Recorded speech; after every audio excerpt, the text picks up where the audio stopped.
কিসের দ্বারা বলেন তো?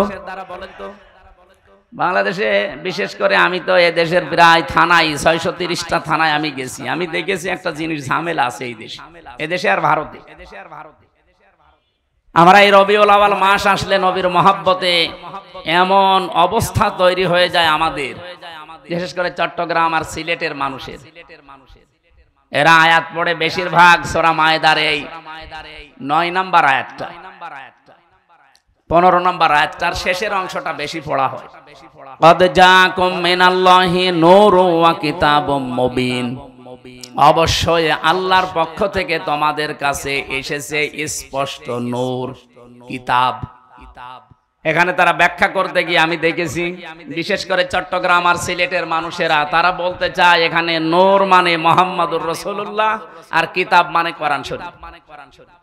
অথচ যারা তাফসীর পড়ে গভীরভাবে বোঝে এর পরের যে আয়াত, আপনি দেখেন কোন আয়াতের তাফসীর করতে হলে উসুলে তাফসীরের মূল নীতি যে 15টা, তার ভেতর একটা এইটা আছে যে আগের আয়াত পরের আয়াতের সাথে কি সম্পর্ক আছে এটা আপনাকে জানা লাগবে, নয়তো আন্দাজে এক আয়াত থেকে তাফসীর করতে গেলে আপনি ভুল করে ফেলবেন।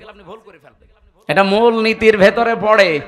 এর পরের আয়াত আগের আয়াতের দিকে একটু খেয়াল করলে এটা কিন্তু সমাধান হয়ে যায়। বাংলাদেশে যেটা নিয়ে আমরা আজ অনেকে কাফের পর্যন্ত ফতোয়া দিতে দ্বিধাবোধ করি না। যারা নবীকে নূরের তৈরি মনে করে না তারা নাকি কাফের, এই কথা অনেকে বলে না। যদিও আমাদের এই সমস্ত জেলায় এগুলো কম। আপনি চট্টগ্রামে যান, আপনার জানাজায় বন্ধ করেছে, এমন কড়া, ওরা মিঠা সন্নি, কড়া সন্নি, আরো বিভিন্ন নাম নিয়েছে। আমি এই শব্দটা পড়তে গিয়ে দেখলাম আল্লাহ রাব্বুল আলামিন এখানে কদ জাকুম মিনাল্লাহি নূরুন ওয়া কিতাবুম মুবিন এই শব্দ বলার পরেই এরপরে এইগুলো যে সব এক জিনিস তার প্রমাণ দিয়েছেন পরের আয়াতে। আলেমদেরকে বলছি বাড়িতে একটু মিলাবেন, শব্দটা দেখবেন। এখানে আছে অবশ্যই আল্লাহর পক্ষ থেকে এসেছে নূর, স্পষ্ট কিতাব। এখানে নূর ওজা স্পষ্ট কিতাবতা, এর প্রমাণ আল্লাহ পরের শব্দে দিয়েছেন ইয়াহদি বিহিল্লাহ, তিনি হেদায়েত দান করেন এইটার দ্বারা। এই যে বিহি, এটা 1 বছর না বহু বছর? বহু বছর, 1 বছর। আগের দুইটা জিনিস যদি দুইটা হবে তাহলে আল্লাহ এখানে বিহি মা দিতে পারতো না? আপনারা আরো বাড়ি যেয়ে মিলাবেন। আমার তো ছোট মাথা, বড় বড় মাথা আছে সাইফুদ্দিন হুজুরের মতো যাদের। ইয়াহদি বিহিল্লাহ, আমি এইটার দ্বারা হেদায়েত করি। যেহেতু আল্লাহ 1 বছর দিয়েছেন, সুতরাং কোরআন ওজা নূরতা, স্পষ্ট কিতাব ওজা নূরতা। দ্বিতীয় প্রমাণ হচ্ছে ফি জিলালিল কোরআন, এখানে কিতাবের অনেকগুলো নাম দেওয়া আছে। কোন জায়গায় আমি পেয়েছি কোরআনের নাম 55টা, কোন জায়গায় পেয়েছি 45টা, কোন জায়গায় 25টা, কোন জায়গায় 4টা। আমি যে 4টার বিষয়ে বলছিলাম তার ভেতরে একটা নাম আছে কোরআনের, আন-নূর। কোরআনের নাম কি? বলেন বলেন বলেন। তাহলে এই আয়াত দ্বারা আল্লাহ যেটা বোঝাতে চাচ্ছে নবী নূরের তৈরি, এ কথা বলে আপনি নবীর সম্মান বাড়াচ্ছেন না। আর তারে নূরের তৈরি বললেই কি, মাটির তৈরি বললেই কি, আপনার ইমানে কোনো সমস্যা আছে? এইটা যেহেতু আমাদের সিলেবাসের অন্তর্ভুক্ত না, মরণের পরে বিষয়ে গুরুত্বপূর্ণ কোনো প্রশ্ন নেই, সুতরাং এইটা নিয়ে কেওয়াজ করে সময় নষ্ট করার কোনো দরকার নেই। আমি কথা আশা করি বোঝাতে পেরেছি। সুতরাং এমন কোরআন আমরা শুনতে এসেছি, এর ভেতরে কোনো ভেজাল নেই। সুতরাং যে আল্লাহ আমাদেরকে আজকে নিয়ে আসলেন এখানে, আমরা খুশি। কারণ এক একটি অক্ষর শুনলে বুঝলে আপনার ইমানের মান এবং ইখলাস অনুযায়ী কমপক্ষে তো 10টা নেকি পাবেনই, সর্বোচ্চ 700 পর্যন্ত নেকি পাবেন ইনশাআল্লাহ। আল্লাহ আমাদেরকে সর্বোত্তমটা যেন আমাদের ইমান অনুযায়ী দান করেন, বলেন আমিন। আপনি মানুষকে বলেন, আমি কিন্তু এ কথা বলি না যে আমার কাছে আল্লাহর ধন ভান্ডার আছে। নবীজির কাছে যদি আল্লাহর ধন ভান্ডার না থাকে, এ পৃথিবীতে আর কোন আল্লাহর ওলি আছে তার দরবারে ধন ভান্ডার থাকতে পারে? আজকে আমি দিনের বেলা রাজবাড়ি ছিলাম, গলন্দ ঘাটের পাশে, ওর পাশেই তো আল্লাহর ওলির দরবার। ধন ভান্ডার নিয়ে বসে আছে খাজা, কেউ ফেরে না খালি হাতে। নবীজিকে আল্লাহ পরিষ্কার ভাষায় জানিয়েছেন, নবী আপনি বলেন আমার কাছে আল্লাহর ধন ভান্ডার আছে, আমি এ কথা বলি না। বলেন তো আল্লাহর পরে যার স্থান তার কাছে যদি এটা না থাকে, কোন মহামানবের কাছে থাকতে পারে? সুতরাং এটা যে পুরাটা বানোয়াট, মিথ্যা, ধোঁকাবাজি, প্রতারণা, এটা আপনাকে বিশ্বাস করা লাগবে। আমি নিচে নামতে পারলাম না আপনাদের কারণে। 2 নম্বরে ওয়ালা আ'লামুল গায়বা, আমি এ কথা বলি না যে আমি গায়েব জানি। গায়েব জানা এ বিষয়টা শুধুমাত্র এখতিয়ার কার? আল্লাহ যতটুকু জানিয়েছে অতটুকু ছাড়া অদৃশ্যের খবর কেউ জানে না। কত ভণ্ড আজকে বাংলাদেশে, বিশেষ করে সাংস্কৃতিক রাজধানী কুষ্টিয়ায় আছে, ওরা কত কিছু দেখে বলে দেয় যে এই আছে। কুষ্টিয়ার স্টেশনে যান, কোর্ট স্টেশনে আল্লাহর ওলি বসে আছে, হাত দেখে বলে ফেলে যে আপনার 3 বউ হবে। আমি বিশ্ববিদ্যালয়ে প্রথমে যখন এসেছিলাম, ওই সময় তো কুষ্টিয়ায় আমি নতুন, আমি ছোটবেলা থেকে চুয়াডাঙ্গা, বরিশাল এই সমস্ত জেলায়। 10 সালে আমার কুষ্টিয়া প্রবেশ করা। ওই সময় একজন স্টেশনে বসতো, হাত দেখে মানুষের ভাগ্য বলে দিত। আমি ওই সময় একবার দেখিয়েছিলাম, আমি তো ছাত্র, আমার এই যে মাঝখানে 3টা দাগ দেখে বলছে আপনার 3 বউ হবে। এই যে ইনার নাতি আমার ঘরে। যাক ওই সময় আরো 1 বছর পরে আমার বিয়ে হয়েছে, সেই একটাই তো আছে। আমার তো এখনো এই ভাগ্যের রেখার সাথে মেলে না। মেলবে কিনা আমি জানি না, মেলার দরকার নেই। সুতরাং এই হাত দেখে যারা উল্টাপাল্টা কথা এগুলো বলে, ওদের ভাগ্যের পরিবর্তন ওরা করে নিতে পারে না। বিশ্বাস করেন এগুলো সব ধোঁকা। এই যে পাথর দিয়ে যারা ব্যবসা করে, লিটন দেওয়ান চিশতি ঢাকার পান্ত পথে প্রায় 5 লাখ টাকা ভাড়া ওই ঘরটা, আর ও পাথরের ব্যবসা করে ওই দোকান ভাড়া দেয়, রাজার হালে চলে। এত দলিল দেওয়ার পরেও দেশের মানুষ এখনো পর্যন্ত সচেতন হয় না। আমি এই যে 8-9 দিন আগে এসেছি কাবা শরীফ থেকে। কাবায় যে পাথরটা, এটা জান্নাতের পাথর, কিন্তু এই পাথরের কোনো ক্ষমতা নেই। যারা বলে যে এখানে চুমা দিলে গোনা সব শুষে নেয়, আমি অথেন্টিক হাদিস পাইনি। যারা পেয়েছেন একটু দেখাবেন তো। না পেয়েছেন আপনি? গোনা শুষে নেয় এরকম কথা তো আমি পেলাম না। কোথায় পেয়েছে আল্লাহ জানে। হযরত ওমর মাঝে মাঝেই পাথরের দিকে তাকিয়ে একটা ছড়ি বা লাঠি নিয়ে বলতেন, পাথর, আমি শুধু দেখেছিলাম যে নবীজি তোমাকে চুমা দিয়েছে, এই কারণে তোমারে চুমা দেই। তুমি আমার ভালো করতে পারো না, মন্দও করতে পারো না। আমি যদি দেখতাম যে নবীজি তোমাকে চুমা দেয়নি, আমি জীবনে তোমারে চুমা দিতাম না, এবং কি এই কাবা ঘরের সাথে থাকতেও দিতাম না। লাঠি দিয়ে পিটিয়ে টুকরা টুকরা করে ফেলতাম। আপনি চিন্তা করেছেন কোন পাথরকে কথা বলছে? খলিফা হযরত ওমর। আর আমরা লিটন দেওয়ান চিশতির পাথর নিয়ে পাগল হয়ে আছি। সুতরাং এই যে 50,000, 1 লাখ, 2 লাখ, 5 লাখ টাকা দিয়ে পাথর কিনে বিভিন্ন রোগ শোক থেকে মুক্ত হওয়ার জন্য যারা আন্দাজে ধারণায় আছেন, এগুলো সব বানোয়াট, ধোঁকাবাজি। পাথরের কোনো ক্ষমতা আছে? বলেন বলেন। আমার মনে হয়, যদিও এটা বলা ঠিক হচ্ছে কিনা জানি না, অনেকের গায়ে লাগতে পারে। এই যে তাবিজ ঝুলিয়ে রাখেন বিভিন্ন, অধিকাংশ আলেমের মতে তাবিজ ঝোলানো পর্যন্ত এটা শিরিকের পর্যায়। আমার মনে হয় এটা যাদের হাতে আছে, এই যে মাজায় আছে, বিভিন্ন জায়গায় টাঙিয়ে রেখেছেন, গলা সহ এখনই খুলে ফেলে দেন। কোরআনে 13 জায়গায় আল্লাহ এরকম আয়াত দিয়েছেন, আলাইসাল্লাহু বিকাফিন আবদা, আমি কি আমার বান্দার জন্য যথেষ্ট না যে তাবিজ নেওয়া লাগবে? ওমা কুন্না আনিল খালকি গাফিলিন, আমি আমার কোন সৃষ্টি সম্পর্কে গাফেল না যে তোমার তাবিজ নিয়ে আমার কাছে আসা লাগবে। আকালা রাব্বুকুম উদউনি আস্তাজিব লাকুম, আমাকে ডাকো, আমি আল্লাহ ডাকের সাড়া দিয়ে দেব। ওয়া ইযা সালাকা ইবাদি আন্নি ফাইন্নী করিব, আমার সম্পর্কে জিজ্ঞাসা করলে বলবা আমি শাহরগের চাইতেও নিকটে। নাহানু আকরাবু ইলাইহি মিন হাবলিল ওয়ারিদ। কোরআনে আমি এরকম 13 জায়গায় একই আয়াত পেয়েছি। আল্লাহ পাক এবং বান্দার মাঝখানে কোনো দালাল, কোনো মাধ্যম, মিডিয়া কিচ্ছু লাগবে না। সরাসরি আপনি ডাকবেন, আল্লাহকে সাড়া দেবে আমার মাবুদ। বলেন সুবহানাল্লাহ। কুষ্টিয়াবাসী গায়েবের খবর একমাত্র কে জানে বলেন? আরো জোরে। অন্য কেউ জানে এ কথা বিশ্বাস আমরা করব আর না? কত মানুষ এখন বের হচ্ছে, আশার বাণী দিয়ে তাদেরকে ফোলাচ্ছে হাওয়া দিয়ে, যে তোর কোনো চিন্তা নেই, তুই সামনে চলে এসেছিস। আপনি জানলেন কি করে? 1 ঘন্টা পরে কি হবে সে খবর আপনার কাছে নেই, অথচ ফেব্রুয়ারির 12 তারিখে কি হবে ও বলে ফেলছে। 1 ঘন্টা পরে কি হবে বলতে পারে না।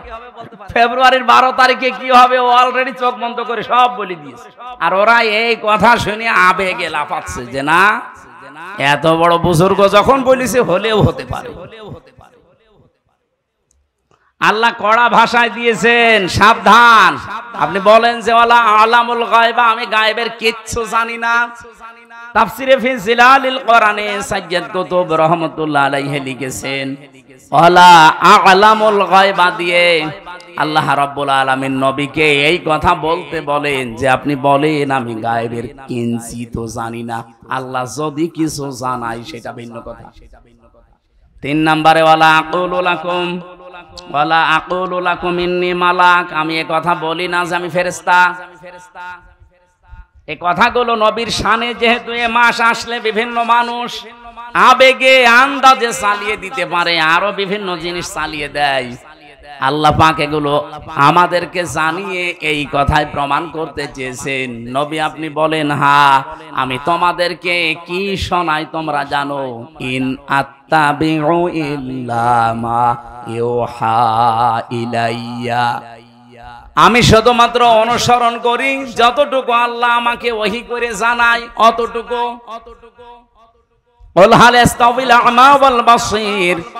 বলেন যারা চক্ষুষ্মান এবং যারা অন্ধ, যারা ভালো এবং মন্দ পথে আছে তারা কি দুইজনের সমান?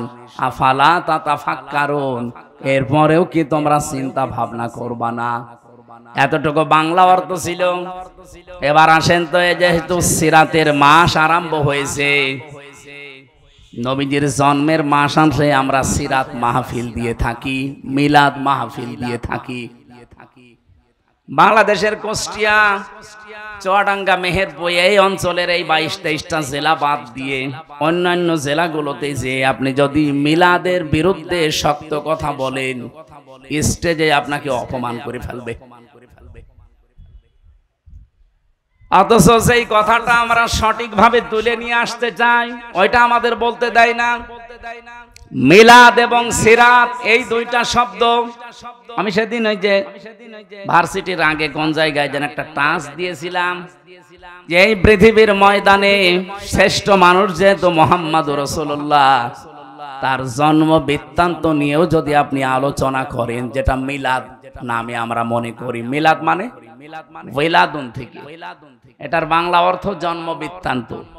নবীজির জন্ম বৃত্তান্ত আপনি আলোচনা করেন, মিলাদ অনুষ্ঠান করি, অসুবিধা নেই, কিন্তু ওখান থেকে যে শিক্ষা দিতে চাই ওইটা আপনাকে নেওয়া লাগবে। মিলাদ যারা মানুষকে দিয়ে দেন, আমাদেরকে ডাক দিয়ে হুজুর মিলাদ পড়ে দেন, আমি মিলাদের যতগুলো শিক্ষা পেয়েছি তার অন্যতম শিক্ষা এইটা। একটু ভালো করে শুনবেন, এটা যদি মানতে পারেন আপনি মিলাদ দেন, আমি আপনার মিলাদ পড়াবো কালকে। যদি মানতে না পারেন আপনার মিলাদ দেওয়ার দরকার নেই, আপনার আরো গুনাহ হবে। 1 নম্বরে এটা সিরাত ইবনে হিশামের ভেতর থেকে বলছি, বিশ্ব নবী পৃথিবীতে আসার পরে সর্বপ্রথম যেই মহিলার দুধ পান করেছিলেন ওনার নাম উম্মে আইমান।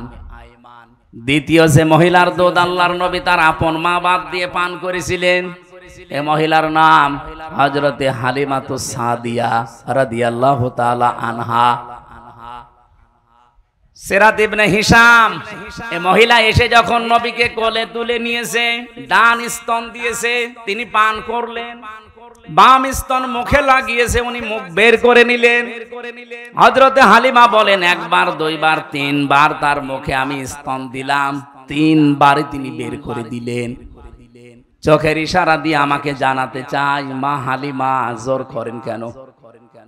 আমি জানি আপনার একটা সন্তান আছে, তার নাম আব্দুল্লাহ। আমি তো ডান স্তন আমার হক অধিকার ছিল, আমি পান করেছি। বাম স্তন আমার এটা অধিকার না, আমার হকও না, এটা আমার দুধ ভাই আব্দুল্লাহর অধিকার। ও মা হালিমা ভালো করে বোঝেন, এ পৃথিবীতে আমি ভাইয়ের হক নষ্ট করার জন্য আসি নাই, এসেছি ভাইয়ের হক ফিরিয়ে দেওয়ার জন্য।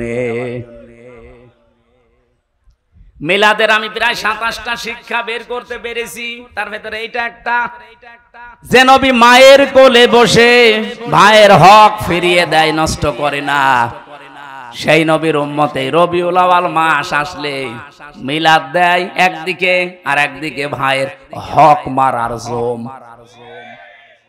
এখানে ভাই বলতে শুধুমাত্র আপন ভাই দুধ ভাই না, আল মুসলিম আখুল মুসলিম, মুসলমান মুসলমানের কি বলেন বলেন। অথচ আগস্টের 5 তারিখের পর থেকে 1 বছর 26 দিন চলছে, 1 বছর 25-26 দিনে আমরা দেখলাম বহু মুসলমান ভাইয়ের অনেক হক নষ্ট করে ফেলেছে। বিশেষ করে খাজানগর কবুরহাটে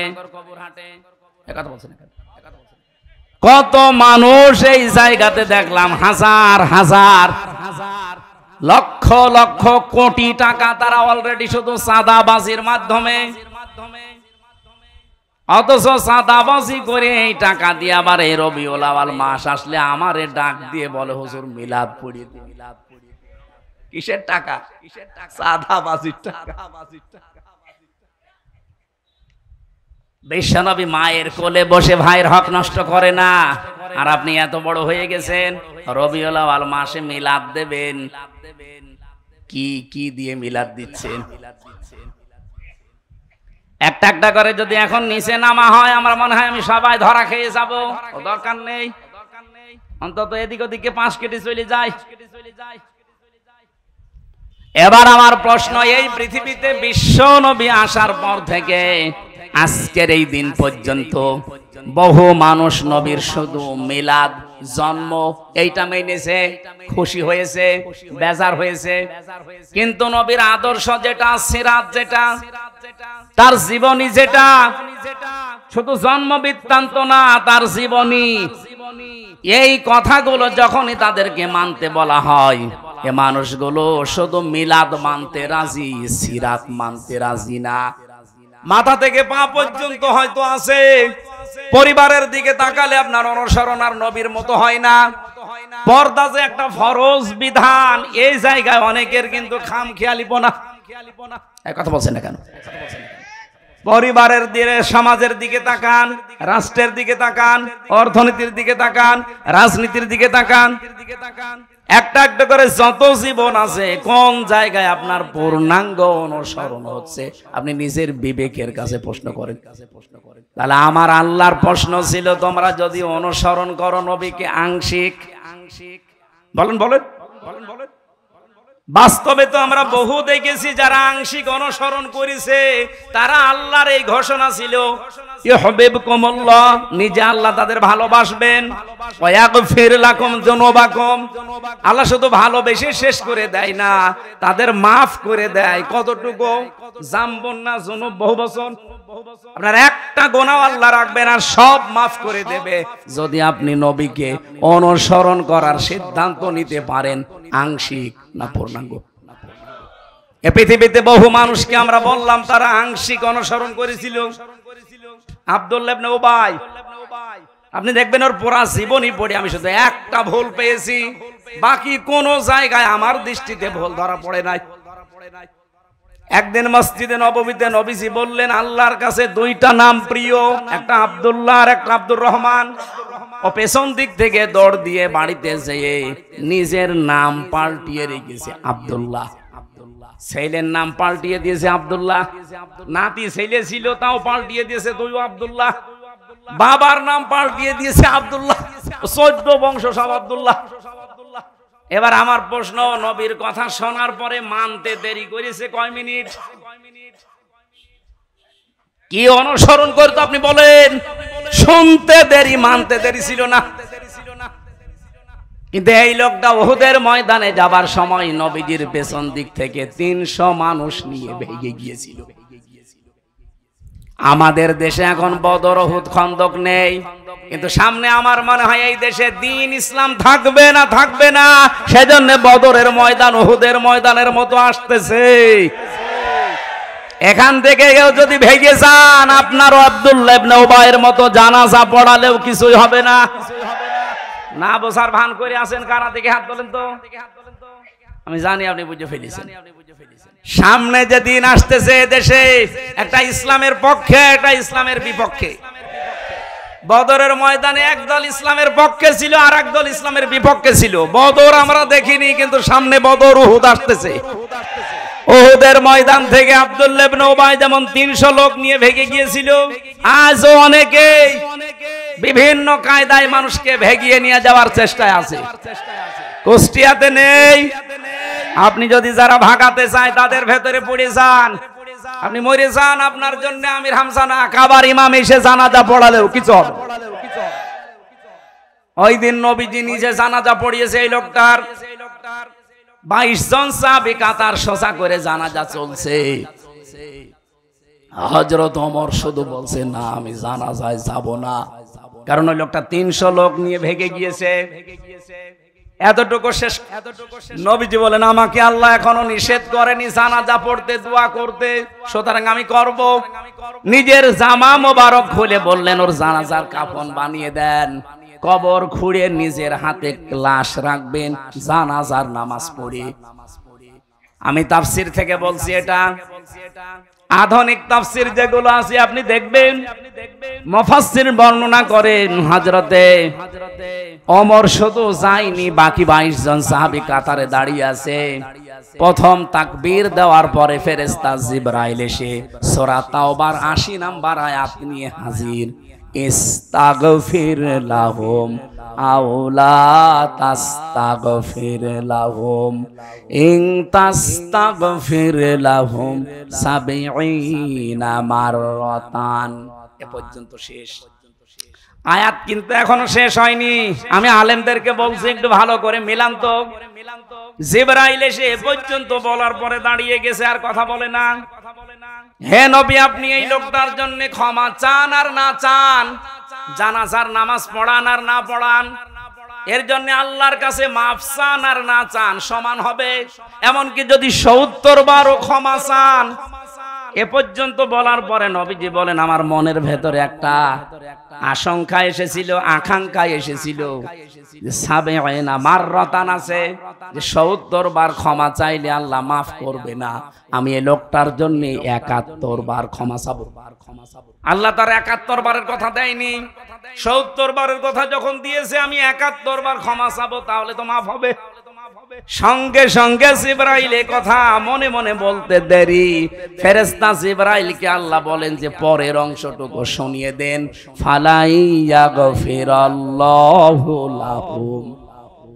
আমার প্রশ্ন এখানে একটা আলেমদের কাছে, আল্লাহ পাক শুধুমাত্র যদি ফালাইয়াগফিরাল্লাহ পর্যন্ত দিতেন, আল্লাহর কসম আমি নিজে জীবনেও ভয় পেতাম না।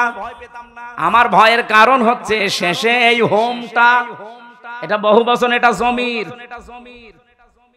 এদিকে তাকান। আল্লাহ যদি ফালাইয়াগফিরাল্লাহ পর্যন্ত দিতেন, তাহলে আয়াতটা শুধুমাত্র আব্দুল্লাহ ইবনে উবাইয়ের জন্য ছিল।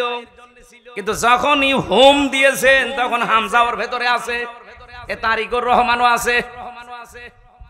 আল্লাহ পাক বলেন ইয়াগফির, এটা মজারে বর্তমান ভবিষ্যৎ, প্রেজেন্ট ফিউচার। এর আগে লাং, মজারের আগে লান আসলে বাংলা অর্থ হয় জীবনেও হবে না। হে নবী, শুধু এর জন্য না, এরকম চরিত্রের মানুষ কিয়ামত পর্যন্ত যারা আসবে, তাদের জন্য আপনিও যদি 70 বার না 70,000 বারও ক্ষমা চান, আমি আল্লাহ তাদেরকে মাফ করছি না, করবো না। আব্দুল্লাহ ইবনে উবাইয়ের অনুসরণ আংশিক ছিল না, পূর্ণাঙ্গ। আংশিক।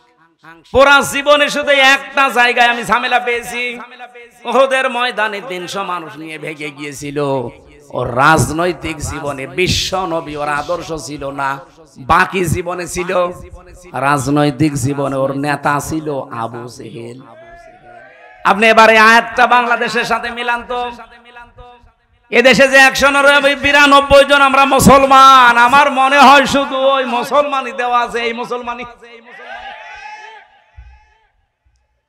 আয়াত নাযিল হওয়ার তো সিস্টেম এখন নেই। যদি হইতো কত মানুষ যে আমরা আব্দুল্লাহ ইবনে উবাইয়ের কাতারে চলে যেতাম। কথা বলেন না কেন? সুতরাং আমাদের অনুসরণ করা লাগবে কি আংশিক না পূর্ণাঙ্গ? আর আমরা সেই পূর্ণাঙ্গ অনুসরণের কথাই বলি। আপনি যেমন নামাজে নবীজিকে মানেন, আপনি যেমন রোজাতে নবীজির হুকুম, আল্লাহর হুকুম নবীজির কায়দায় মানেন, ঠিক ওই কায়দায় আপনার পরিবারে মানা লাগবে, সমাজে মানা লাগবে, রাষ্ট্রে মানা লাগবে। আর এই কথা বলতে গেলে এই বিভিন্ন রকমের ট্যাগ আমার নামের উপরে দিয়ে দেন। আমি আপনাকে বাঁচাতে চাচ্ছি, কারণ দুনিয়ার এই ছোট্ট জীবনটা যদি শান্ত না হয়, নিরাপদ না হয়, আল্লাহর কসম মরণের পরে বিশাল জীবন আপনি নিরাপত্তা পাবেন না। শয়তান আপনাকে জীবনেও কোনোদিন এসে বলবে না যে এই পাথরের মূর্তি এটার পূজা কর, জীবনেও বলবে না। শয়তান অত পাগল না, কারণ শয়তান জানে যে কথা যদি আমি এনামুল হককে বলি, ও জীবনেও এই কাজ করবে না। কিন্তু শিরিক যেহেতু করানো লাগবে, এমন একটা বিষয় আপনাকে ঢুকিয়ে দেবে, আপনি ওই রকম পাথরের মূর্তি পূজা করার মতো শিরিক নিয়েই কিয়ামতে উঠবেন। আল্লাহ বানিয়েছে জমিন, আইন চলবে তার। সেখানে আল্লাহর বাইরে কোনো আইন যদি কেউ বানিয়ে পাশাপাশি চালাতে চায়, এটাও মূর্তি পূজার মতোই শিরিক। আর এই জমিনে এটা চলছে, চলছে না? সুতরাং এই দেশে যারা আল্লাহর আইন বাদ দিয়ে মানুষের তৈরি করা আইন কায়েম করতে চান, আপনি আমার মনে হয় আবু জেহেলের মতো ঈমানের দাবিদার। এর চাইতে স্পষ্ট বলার কায়দা আর নেই। এরপরও যদি কেউ না বোঝার ভান করে থাকেন, এদিকে আসেন। আরে মাওলানা তারেকুর রহমান, আমির হামজা এদেরকে নিয়ে 10টা গরু জবাই করে আমরা জান্নাতে দিয়ে দেই, মনে হচ্ছে কন্ট্রাক্টরই নিয়েছি। জান্নাতটা আমাদের বানানো নাকি? এগুলো সব ধোঁকাবাজি, প্রতারণা ছাড়া কিচ্ছু না। আপনি শিরিক থেকে আগে বাঁচেন। এবার বলেন আমি তো এরকম শিরিক করি না। কে বলেছে আপনাকে? আমরা পদে পদে শিরিকে আছি। এর একটা দুইটা করে কয়েকটা প্রমাণ আমি পেয়েছি। 1 নম্বরে আপনি বুঝবেন আপনি শিরিক করছেন প্রকাশ্যে অথবা গোপনে, ওই সময় কাবুর আলাল মুশরিকিনা মা তাদউহুম ইলাইহি। হে নবী, আপনি জমিনে দিন কায়েমের কথা বলছেন, মত পার্থক্য করতে আপনি নিষেধ করছেন এ বিষয়ে, কিন্তু আপনার এই ঘোষণা শোনার পরে সবচাইতে বেশি খারাপ লাগবে, কষ্ট লাগবে, মন খারাপ হবে তাদের যারা মুশরিক। সুতরাং বাংলাদেশে আমরা যারা দিন কায়েমের কথা বলি, আল্লাহর এই জমিন বানিয়েছেন তিনি, হুকুমও চলবে তার, এই কথা বললে রাজনীতির মনে করে বিভিন্ন রকমের দোষ আমাদের উপরে চাপিয়ে যারা আসতে চান না, আপনি বিশ্বাস করতে পারেন আপনার দ্বারা কোন শিরিক হচ্ছে। আপনি অলরেডি মুশরিক হয়ে গেছেন। তাছাড়া তো আপনার কাছে খারাপ লাগার কথা না। এদেশে এখন প্রায় 18 কোটি মানুষ। আল্লাহর বিধানের কথাগুলো বললে আপনার মন খারাপ হয়, কষ্ট লাগে, আপনার রাগ হয়, বুঝবেন আপনি যে কোনো ভাবে শিরিকের সাথে জড়িত। কোরআনের সূরা সূরার 13 নম্বর আয়াতের মাঝের অংশে এটা আছে, আপনি বাড়িতে মিলিয়ে দেখেন আপনি আসলে শিরিক করছেন কিনা। দ্বিতীয় নম্বরে যারা শিরিক করেন প্রকাশ্য গোপনে, এই মানুষগুলো ভয় পায় না। এই পৃথিবীতে যেহেতু আল্লাহর বানানো জমিনটা হুকুম চলবে, তার এক ঘোষণা তিনি দিয়েছেন, আলা লাহুল খালকু ওয়াল আমরু। জমিন যার, বিধান চলবে তার। কথা বলেন না কেন? জমিন যেহেতু সবাই আমরা স্বীকার করি এই দেশে যে এই জমিন বানিয়েছে আল্লাহ, এমনকি আবু জেহেল এটা বিশ্বাস করত। এটা আমি বানালাম। ওয়ালা ইন সালতাহুম মান খালাকাস সামাওয়াতি ওয়াল আরদা লা ইয়াকুলুনাল্লাহ। হে নবী, আপনি আবু জেহেলকেও যদি জিজ্ঞাসা করেন যে আকাশ আর জমিন কে বানিয়েছে, ও গ্যারান্টি দিয়ে বলবে লা ইয়াকুলুনাল্লাহ, লামে তাকিদ নুনে সাকিলা, ও গ্যারান্টি দিয়ে বলবে আল্লাহ বানিয়েছে। তাহলে আবু জেহেল কি ইমানদার ছিল? বলেন বলেন। তাহলে আবু জেহেলের মতো ঈমান আমাদের মনে করেন আছে, কিন্তু দ্বিতীয় নম্বরটা সমস্যা, ও নিজে আইন বানিয়ে আল্লাহর আইনের পাশাপাশি লাগিয়ে দিত। এই জমিনেও আমরা দেখছি আল্লাহ একজন আছে, আসমান জমিনের মালিক আল্লাহ, এ ঘোষণা দেয়, কিন্তু আল্লাহর পাঠানো আইনের পাশাপাশি নিজেরা আইন তৈরি করে ব্যক্তি, পরিবার, সমাজ, রাষ্ট্র চালাতে চায়। এইটাও এক প্রকার শিরিক। এক কথা বলেন। বাংলাদেশে দেখি বিভিন্ন মানুষের জন্ম, মৃত্যু, প্রত্যাবর্তন দিবস এবং জেল থেকে যেদিন বের হয় এবং জেলে যেই দিন যায়, এই সমস্ত দিবস পালন করা হয়। কিন্তু যার জীবনী নিয়ে আলোচনা করলে জীবন পরিবর্তন হয়ে যায় বলে আমরা কোরআন এবং হাদিসের বর্ণনায় পাই, তাকে নিয়ে বিশ্বের মানুষেরা ওই রকম কিছু করে না। যেগুলো কিছু করা হয় আমাদের দেশে কিছু বেদাতপন্থী আছে, তারা মানুষের জামার চাইতে গেঞ্জি বড় বানিয়ে ফেলে। যা দরকার এইগুলো নিতে চায় না, ওটভট উল্টা পাল্টা কিছু নিয়ে তার সম্মান মর্যাদা যা আছে ওগুলো বাড়ানোর চাইতে শেষে শিরিক এবং বেদাতের পর্যায়ে চলে যায়। আমরা অন্তত কুষ্টিয়াতে ওইগুলো করব না ইনশাআল্লাহ। এর আগে একজন বলছিল নাকি যে লাকুম দীনুকুম ওয়ালিয়া দীন, রাহুল বুখারী। একটা কথা হইল, কথা হচ্ছে কোরআনের, আপনি বুখারী শরীফ বলে চালিয়ে দিচ্ছে। নবীজি যদি কোরআনের ভেতরে কোনো কথা চালিয়ে দেয়, তাই তার ডান হাত না তাকে চেপে ধরে ডান হাত দিয়ে তার কণ্ঠনালী কেটে ফেলার কথা, এত বড় কঠিন হুঁশিয়ারি। আর সেই জায়গায় বুখারী শরীফের হাদিস আপনি কোরআন বলে চালিয়ে দিচ্ছে, কোরআনের আয়াত বুখারী শরীফ বলে চালাচ্ছে। আমার মনে হয় যদি ওহী নাজিল হওয়ার সিস্টেম থাকতো, ওই মহিলার সব কাটা পড়ে যেত। যেই বলে সেই কথা, যে লাকুম দীনুকুম ওয়ালিয়া দীন, রাহুল বুখারী। আমরা কোরআনের ব্যাপারে যে কথাগুলো এখন থেকে তাহলে শুনবো, কোনো সন্দেহ নেই এর ভেতরে একটা শব্দ আজ পর্যন্ত ওলটপালট হয়নি, কিয়ামত পর্যন্ত হবেও না। এইরকম একটা কিতাব শোনার জন্য আমরা বসে আছি, যে কিতাবের একটা অক্ষর শুনলে পড়লে 10টা নেকি হয়। কয়টা? আরো জোরে বলেন। ইন্নাল্লাযী লাইসা ফি জাওফিহি শাইউম মিনাল কুরআনি কাল বাইতিল খরিব। যে মানুষের অন্তরের ভেতরে কোরআন নেই, কোরআনের আলো নেই, জ্ঞান নেই, ওটা মানুষের অন্তরই না, ওটা উজাড় গৃহ, শয়তানের ঘর। আপনি চিন্তা করতে পারেন নবীজিও কত শক্ত কথা বললেন। আজ 54 বছরে যারা বাংলাদেশে দায়িত্ব পালন করেছে, আপনি দেখেন অধিকাংশ গুলোর ভেতরে কোরআনের আলো, জ্ঞান, নূর ছিল না। আজ 54 বছরে আমরা এখনো ওই জায়গায় যেতে পারি না। 21 বছরে মালয়েশিয়া যেখানে চলে গেছে। আমি পুরা এলাকা ঘুরেছি মালয়েশিয়া, বাংলাদেশের চাইতে প্রায় 7 ডবল বড় দেশটা, বিশাল দেশ। 2003 সালেও তারা এইভাবে দাঁড়াতে পারে না, আমাদের মতোই ছিল। অথচ এই যে 21-22 বছরে তারা দেশটাকে, আজ বিশ্বের বুকে যদি 20টা দেশ উন্নত থাকে, মালয়েশিয়া একটা। সিঙ্গাপুর এ তো আরো খারাপ ছিল পর্যায়ে, তাদের চারিদিকে শুধু সাগর বেষ্টিত। সিঙ্গাপুরের যে ভূমিটা সর্বোচ্চ 42 কিলো, আমাদের কুষ্টিয়া জেলার অর্ধেক।